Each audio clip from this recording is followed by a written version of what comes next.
a spiritual awakening derails us. Every single bit of support changes from what was once a tree that we held on to what is now a twig, to a tiny little stake. And it feels like we're going downhill, downhill, downhill. And we are so scared that we hold on to that one last twig, and finally it breaks and we reach right at the bottom. And when we reach right at the bottom, what do we find there? Civilization, right? Not civilization as we know it, but the greatest form, or rather the purest form of intelligence opens up.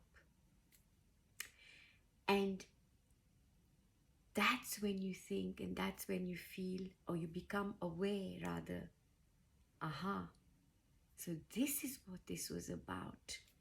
And what was making it become a struggle, right? And why I felt that I was on a roller coaster was because of my resistance, because of our rigidity, because of all these ideas, ideologies, every ism, every notion, every conditioning, every pattern, every belief system.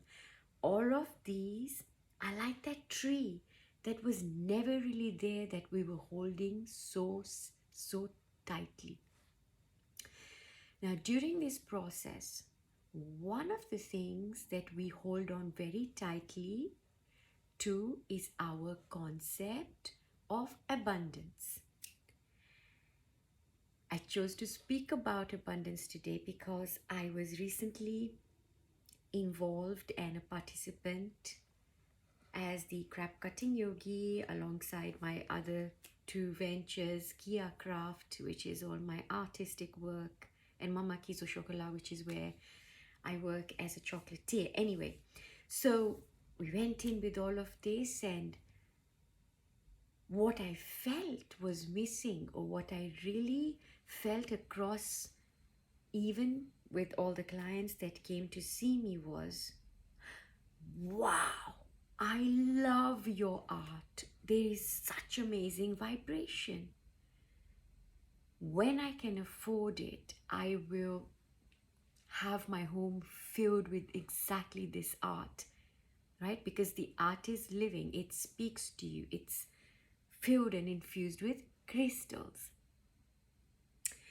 And there was one lady who fell in love with this particular item. Now, during this entire period, I was not at the front of either the chocolate work or the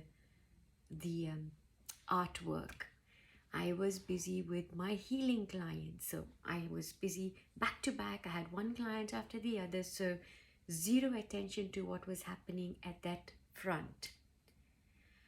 And when I finished with one of my clients, I realized I had forgotten to mention to those that were helping me sell these things that if there is a customer that comes and feels absolutely drawn to something, and really you feel that there is that love, you feel there's connection between a piece and them, right?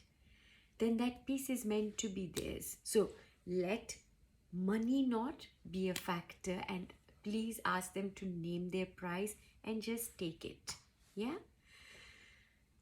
And that's when a friend who was helping, she said, well, there was one lady and she was absolutely in love with one of the pieces called Pink Love.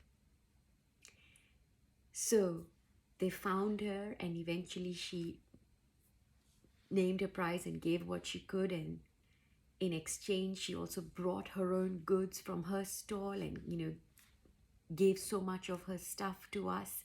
and said that tomorrow I'll, transfer some more money, I'm being paid. But that moment of that exchange was pure abundance at work, right? You don't need money, and money is not abundance. Money, in fact, is pretty worthless, right? The joy on her face and the fact that she most graciously brought her things, her goods. So she was already in her state of abundance. In a spiritual awakening, right? The one thing that happens is that you become attuned to what abundance truly means. And it is very easy for you to simply give unconditionally. There is no holding on to anything or that you must have money. People who meet me often ask me one question, and it's been quite a few people who've asked me the exact same question over the last umpteen years. We won't say anything, but someone asked me, just exactly what is it that you do, and how do you manage to live as you do and do what you do, and so where does this where does everything come from? Because you're constantly distributing everything that you have, right? How do you do it? And the only one thing that I have always maintained, and I always tell, whether they're my clients or my family or people who come to me, is just this one thing, right? When you're in this constant flow and everything is abundant, right? Because you're not attached to anything and you're not holding on to anything, and you're not thinking that if I part with my last 5 pounds or my last 100 pounds, where will the next one come from? When you have that attitude of unconditional giving without expecting anything in return, and altruistic giving, unconditional giving, and abundance, there is never a dearth of anything, because you're already tuned to living in that way. And so the most amazing thing that happens is, because you have no fear of what tomorrow is going to bring, and you have no attachment to, if I have money, then I'm so comfortable, then I'm safe, right? It's when we just give and we engage with everything without, whether it's acts of kindness, whether it's generosity, whether it is compassion, whether it is love, copious amounts of it, whether it is time. And if you're giving away time copiously, you will find that you have more time. You keep creating it, right?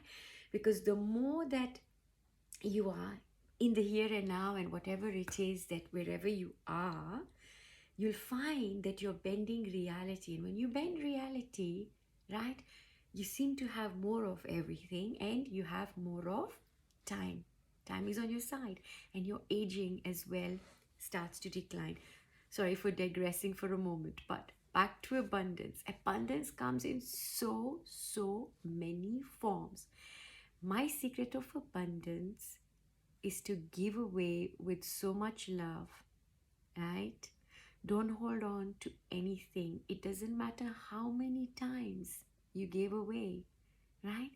No, your back will always be covered, even if you're giving your most prized possessions, right? When some of you have visited my website, I gave a little snippet of the story, not all of it, but some of it. I didn't want to overwhelm everybody. But I lived almost like a monk for a long time. I gave everything away, right? And yet I have everything, right? So when you have that attitude, I have everything, I have everything, everything comes very easily to me. So your spiritual awakening brings this enlightenment. And when I say enlightenment, that it lightens the burden you've been carrying. Be right back in part 2.